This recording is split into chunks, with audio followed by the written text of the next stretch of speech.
Hello，大家好，我係 Daisy，今日同你介紹一個沙田中心嘅筍盤啊，咁中層單位嚟嘅347尺，原則係2房啊，業主打通咗改成1房嘅，成個單位嘅裝修就非常之新淨企理啊，家私電器齊。如果你買嚟投資收租嘅話，有一個牆身就可以收錢噶啦。如果自己住嘅話，同樣都係有一個牆身都可以住入嚟噶啦。仲要一個介紹咧，就係東南向啊，望到河景啊，即刻睇片。單位門口入嚟，咁呢個就係客飯廳嘅。咁業主嘅裝修設計都做得幾好啊！嗱，呢個鞋櫃上面電視機啦，咁梳化雙人梳化，呢度仲有張2人嘅餐台，咁飾品櫃喺度嘅。睇唔到呢度種咗蘭花，令到成個間屋啊都幾溫馨嘅。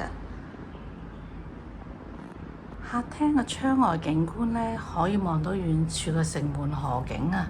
咁呢個係東南向嘅。雪櫃嘅設計就擺咗喺度啊，好見細，成個廚房長方形嘅積啦，咁櫥櫃做咗喺度嘅，嗱睇都好乾淨㗎啲嘢。明火煮食爐呢有窗嘅，係用到捷門嘅設計啊。洗手間就用到推拉門嘅設計，咁慳咗好多地方。浴室就有明窗啦，咁淋浴區嘅洗手盆。